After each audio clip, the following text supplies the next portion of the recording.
Hello SCC army, आप सभी का स्वागत है अभिषेक केमिस्ट्री क्लासेस में। प्यारे बच्चों, आज हम लोग गणतंत्र दिवस मना रहे हैं। 26 जनवरी के दिन हम लोग प्रत्येक वर्ष गणतंत्र दिवस यानी कि रिपब्लिक डे बनाते आए हैं। तो आज आप सबको गणतंत्र दिवस के आपके और आपके पूरे परिवार को सबसे पहले मेरी तरफ से गणतंत्र दिवस की हार्दिक शुभकामनाएं। और आज हम लोग गणतंत्र दिवस के ऊपर बात करने वाले हैं। देखिए, गणतंत्र दिवस हम लोग आज के दिन इसलिए मनाते हैं क्योंकि 26 जनवरी 1950 ईस्वी को इसी दिन भारत का संविधान लागू हुआ था। इस संविधान को बनने में कई सारी कमेटियों ने अपना अहम योगदान दिखाया, जिनमें मुख्य रूप से हमारी बात करें तो बाबा साहेब भीमराव अंबेडकर, क्योंकि प्रारूप समिति जो था जो कि यह फैसला लेती कि संविधान का ढांचा कैसा होता, उसके अध्यक्ष वही थे। और आपको जान करके थोड़ा सा हैरानी होगी कि जिस संविधान का हम लोग निर्वहन करते हैं या पालन करते हैं, वो संविधान को बनने में 2 वर्ष 11 माह 18 दिन का टाइम लगा। तो 2 वर्ष 11 माह 18 दिन में ये तैयार हुआ। हम कहते हैं विश्व का सबसे खूबसूरत और सुदृढ़ संकलित संविधान है, क्योंकि विश्व में ऐसा और कहीं भी संविधान नहीं है। इसलिए हम ये भी तो कह सकते हैं, सारे जहां से अच्छा हिंदुस्तान हमारा।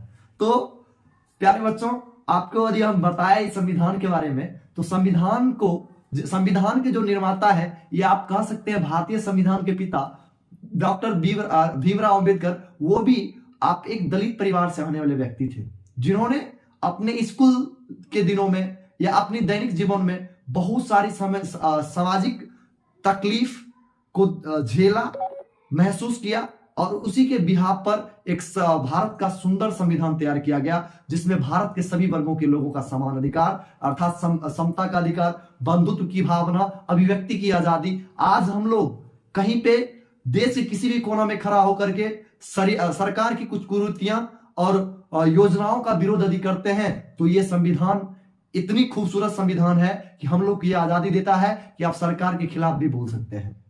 तो लेकिन हम यही कहेंगे कि सबसे पहले इस गणतंत्र दिवस के मौके पर मैं आपसे यह कहना चाहूंगा कि सबसे पहले जो बात हम लोग के या समाज के लिए सबसे ज्यादा महत्वपूर्ण है, वो है शिक्षा।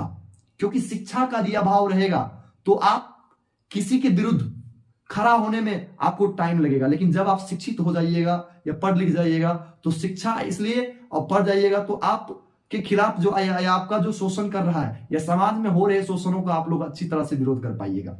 यदि हम बात करें तो अफ्रीका के गांधी कहे जाने वाले नेल्सन मंडेला ने एक स्टेटमेंट दिया। वो स्टेटमेंट काफी शानदार है। उन्होंने कहा, education is the most powerful weapons which use to change the whole world. उन्होंने ये बताया कि इसका मतलब ये होता है कि शिक्षा ही वो शक्तिशाली हथियार है जिसके सहायता से पूरे विश्व को बदला जा सकता है। इसलिए सबसे पहले शिक्षित होना जरूरी है ना। तो शिक्षित होइए, खुद होइए और औरों को भी प्रेरित कीजिए, क्योंकि समाज में अभी भी ऐसे बहुत सारे लोग हैं जो शिक्षा से वंचित हैं, जिनका शोषण होते आया है और शोषण हो रहा है।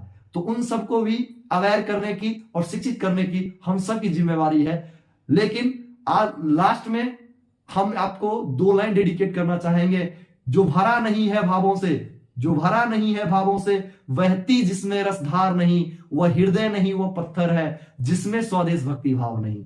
तो इसलिए स्वदेश भक्ति भाव को जगाना है। और जो शिक्षित नहीं है, इस आप गणतंत्र दिवस पर एक शपथ लेना है कि एक कदम शिक्षा की ओर। जो शिक्षित नहीं है उनको जागरूक करना है कि हमारे दैनिक जीवन में अभी के समय में, इस मॉडर्न एज में शिक्षा का क्या महत्व है, ताकि समाज में विभिन्न लोगों का, है ना, दलितों का हो रहे शोषण से या सरकार के विभिन्न सारी योजनाएं जो हमारे लिए फायदामंद है, उसका लाभ नहीं मिल पाता है। कई बार वो शिक्षा के अभाव के कारण वो सभी लाभ उन सभी को मिल पाए। तो आप सभी को हम यही कहेंगे कि जब पढ़ेगा भारत तभी बढ़ेगा भारत। जय हिंद, जय भारत।